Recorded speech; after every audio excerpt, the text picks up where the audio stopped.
जोहार, नमस्ते। निरंग पजरा के न्यूज चैनल में आपका स्वागत है। आज हम बात करेंगे सरकारी रोजगार के रास्ते में विद्यार्थियों के साथ होने वाले नीतिगत भेदभाव और अन्याय पर। क्या पश्चिम बंगाल की सरकार हिंदी, उर्दू, संताली भाषियों के सरकारी नौकरी पाने के रास्ते में जानबूझकर गड्ढा खोद रही है और भेदभाव करने जा रही है? इन मामलों के विशेषज्ञों का कहना है कि पश्चिम बंगाल सरकार हजारों विद्यार्थियों के साथ भेदभाव और अन्याय कर रही है। यह निष्कर्ष इस आधार पर निकाली जा रही है कि राज्य के गैर बंगला स्कूलों में बंगला भाषा अनिवार्य विषय नहीं होने के बावजूद राज्य सरकार ने वेस्ट बंगाल सिविल सर्विसेज की नौकरियों के लिए आयोजित होने वाली परीक्षाओं में बंगला भाषा को अनिवार्य विषय के रूप में नोटिफाई कर दिया है। अब सरकारी नौकरी के लिए परीक्षा देने वाले गैर बंगला भाषी यानी हिंदी, उर्दू, संताली भाषियों के प्रतिभागियों को नौकरी की परीक्षा में बंगला साधु भाषा में 300 नंबर लाना अनिवार्य बना दिया है।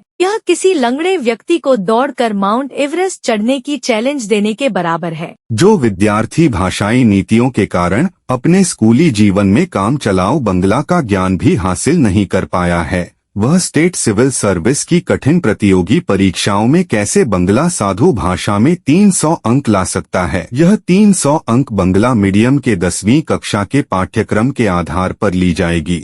बंगला साधु भाषा उच्च स्तर के साहित्य की भाषा होती है। जिन्होंने बंगला व्याकरण और साहित्य का अध्ययन ही नहीं किया है, वह भला बंगला साहित्य और व्याकरण की भाषा में कैसे दक्ष हो सकता है? यह खेल प्रतियोगिता में 5 फीट ऊंची छलांग लगाने वाले के सामने 20 फीट की ऊंचाई की चुनौतियां प्रस्तुत करने के समान है और जाहिर है कि इतनी ऊंची छलांग कोई गैर बंगला भाषी प्रतियोगी नहीं लगा पाएगा और वह प्रतियोगिता से बाहर हो जाएगा, भले ही वह अन्य विषयों में कितना भी होनहार, सक्षम या मेरिटधारी हो। यह भारतीय संविधान के आर्टिकल 14 से आर्टिकल 18 में वर्णित समानता के मौलिक अधिकारों का घोर उल्लंघन है। तृणमूल कांग्रेस की सरकार द्वारा भाषाई नीतियों के माध्यम से बंगला भाषा को नौकरियों या प्रशासनिक पदों के लिए अनिवार्य बना दिया जाएगा, तो यह लोकतांत्रिक समानता और भाषाई विविधता की भावना के विपरीत होगा। अब वर्ष 2025 से अफसर ग्रेड की समस्त सरकारी नौकरियां केवल बंगला माध्यम से शिक्षा प्राप्त करने वालों के लिए रिजर्व्ड हो जाएंगी। यह तृणमूल कांग्रेस सरकार की संस्थागत भाषाई भेदभाव यानी इंस्टीट्यूशनल लिंग्विस्टिक डिस्क्रिमिनेशन नीति का ज्वलंत उदाहरण है। यह उनकी कट्टर सांप्रदायिक सोच को भी प्रदर्शित कर रहा है। यह स्थिति भाषाई बहुलता, जिसे अंग्रेजी में लिंग्विस्टिक प्लूरलिज्म कहा जाता है, के बदले भाषाई वर्चस्ववाद या लिंग्विस्टिक मेजॉरिटेरियनिज्म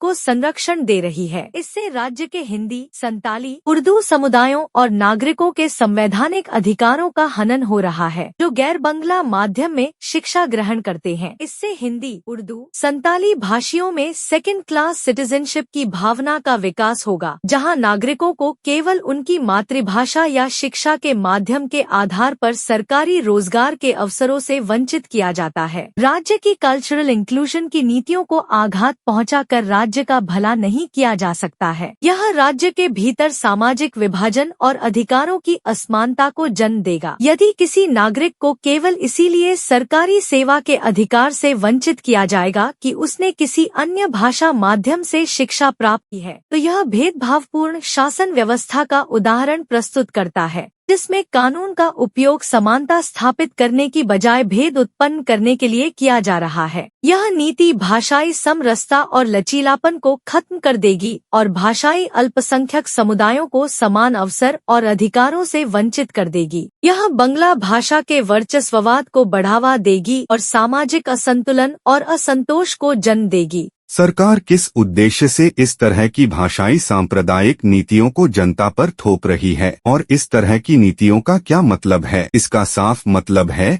कि तृणमूल कांग्रेस की भाषाई नीतियों के कारण वर्ष 2025 से राज्य की अफसर ग्रेड की सभी नौकरियां सिर्फ बंगला भाषा में शिक्षा प्राप्त करने वालों के लिए 100% आरक्षित हो जाएंगी। इस गैर बराबरी की नीतियों के कारण गैर बंगला मीडियम में पढ़ाई नहीं करने वालों के लिए सरकारी नौकरी पाना असंभव हो जाएगा। दूसरे शब्दों में सरकार की इस नीति का मतलब है कि यदि सरकारी नौकरी पाना है तो झक मारकर गैर बंगला भाषी समाज बंगला मीडियम के स्कूलों में पढ़ाई करें, नहीं तो राज्य में भेदभाव और अन्याय सहने के लिए तैयार रहें। सरकार आपको कानून के डंडे से सेकंड क्लास का नागरिक बनाकर ही छोड़ेगी। सरकार किस उद्देश्य से इस तरह की भाषाई सांप्रदायिक नीतियों को जनता पर थोप रही है और इस तरह की नीतियों का क्या मतलब है? इसका साफ मतलब है कि तृणमूल कांग्रेस की भाषाई नीतियों के कारण वर्ष 2025 से राज्य की अफसर ग्रेड की सभी नौकरियां सिर्फ बंगला भाषा में शिक्षा प्राप्त करने वालों के लिए 100% आरक्षित हो जाएंगी। इस गैर बराबरी की नीतियों के कारण गैर बंगला मीडियम में पढ़ाई नहीं करने वालों के लिए सरकारी नौकरी पाना असंभव हो जाएगा। दूसरे शब्दों में सरकार की इस नीति का मतलब है कि यदि सरकारी नौकरी पाना है तो झक मारकर गैर बंगला भाषी समाज बंगला मीडियम के स्कूलों में पढ़ाई करें, नहीं तो राज्य में भेदभाव और अन्याय सहने के लिए तैयार रहें। सरकार आपको कानून के डंडे से सेकंड क्लास का नागरिक बनाकर ही छोड़ेगी। चाय बागानों में 250 रुपए की दैनिक आय से जीवन यापन करने वाले परिवार के हिंदी स्कूलों में शिक्षा प्राप्त करने वाले युवाओं के लिए अब सरकारी नौकरी आकाश कुसुम बन गया है और सरकार उनके संवैधानिक, कानूनी और नागरिक अधिकारों का खुलेआम हनन करेगी। जिस राज्य में सरकार ने हिंदी, संताली, उर्दू को द्वितीय राजभाषा घोषित की है और जहां कक्षा 1 से PhD की शिक्षा हिंदी में उपलब्ध है, उसी राज्य में तृणमूल कांग्रेस की सरकार ने अपने ही कानून की ऐसी की तैसी करना ठान ली है। यह सब एक अड़ियल भाषा और सांप्रदायिक भाषा नीति के कारण घटित हो रहा है। जनगण के कल्याण के लिए भाषण देने वाली पार्टी और सरकार ने सिर्फ एक अड़ियल और सांप्रदायिक भाषा नीति अपनाया है और राज्य के हिंदी, उर्दू, संताली माध्यम के स्कूलों के विद्यार्थियों के साथ महा अन्याय, भेदभाव करने का निश्चय कर लिया है। 2023 में प्रकाशित नोटिफिकेशन के विरोध में राज्य के तमाम जन संगठनों ने सरकार को अपना विरोध दर्ज कराया था, लेकिन एक सांप्रदायिक सरकार ने अड़ियल रुख अपनाते हुए 2025 की परीक्षा से इसे लागू भी कर दिया है। यह राज्य के किसी जन संगठन और नागरिकों की आवाज को नहीं सुन रही है और राज्य की नौकरियों के माध्यम से अल्पसंख्यक समाजों में अपनी भाषा नीति थोप रही है।